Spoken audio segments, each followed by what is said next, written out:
નમસ્કાર મિત્રો, આજે ફરીથી એઆઈને લઈને બીજી એક વાત લઈને આવ્યો છું.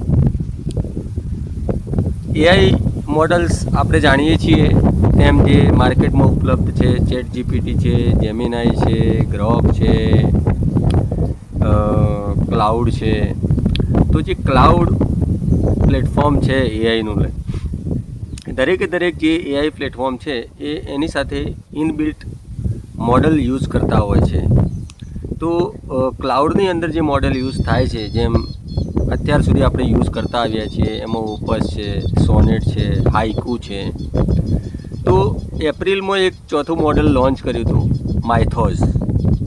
પરંતુ એ માઇથોસને સાયબર સિક્યોરિટી અથવા સાયબર જે ડિફેન્ડ કરવા માટે લઈ અને બધા દેશો ચિંતિત બહુ થયા. એમાં આપણો ભારત દેશ પણ ચિંતિત થયો હતો, કારણ કે એ ડિવાઇસની વલ્નરેબિલિટીઝ, ખામીઓ શોધી અને એને કેવી રીતે એક પ્રકારનું એ સાયબર એટેક જ કરી શકે અને જે રીતની આપણી રિક્વાયરમેન્ટ હોય સાયબરને લઈને એ બધું એની અંદરની ખામીઓ શોધી આપતું હતું.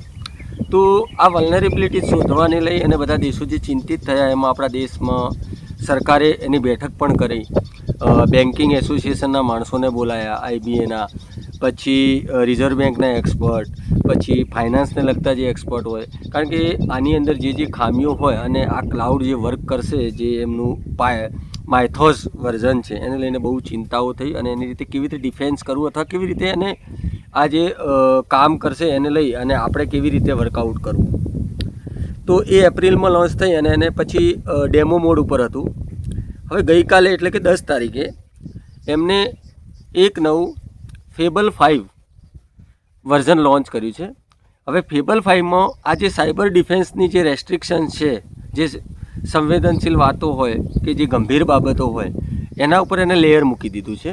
એટલે વર્ઝન બંને રહેશે, માઇથોસ અને ફેબલ 5, માઇથોસ 5 અને ફેબલ 5. પરંતુ ફેબલ 5 છે એ એન્ડ યુઝર તરીકે એને યુઝ કરી શકાશે. એ તમે જે પણ પ્રોમ્પ્ટ આપશો એને જવાબ આપશે.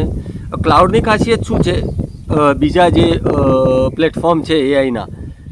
તો ક્લાઉડની ખાસિયત એ છે કે એ હજારોની સંખ્યામાં જે પેજીસ હોય અથવા તમારું જે પણ વિશ્લેષણાત્મક રિસર્ચેબલ વસ્તુઓ હોય અથવા તમારે કંઈ પણ જે પ્રોફેશનલ લેવલનું જે કામકાજ હોય એ ખૂબ જ સુંદર રીતે ક્લાઉડ કરી આપે છે.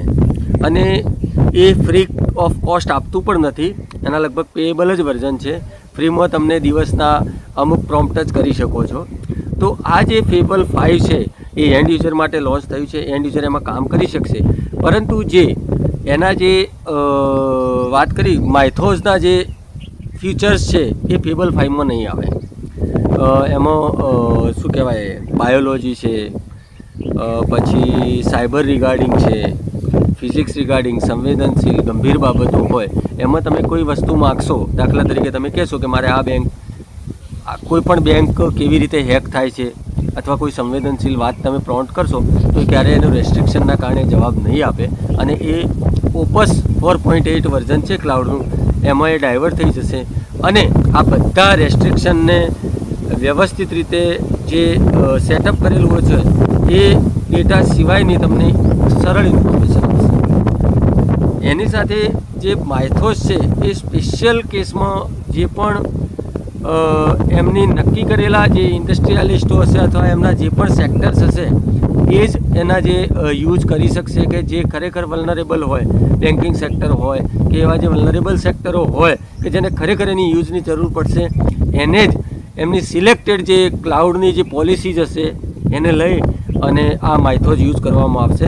એટલે માઇથોસ 5 અને ફેબલ 5 એ 10 જૂને લોન્ચ થઈ ગયું છે અને એને તમે ક્લાઉડમાં યુઝ કરી શકશો.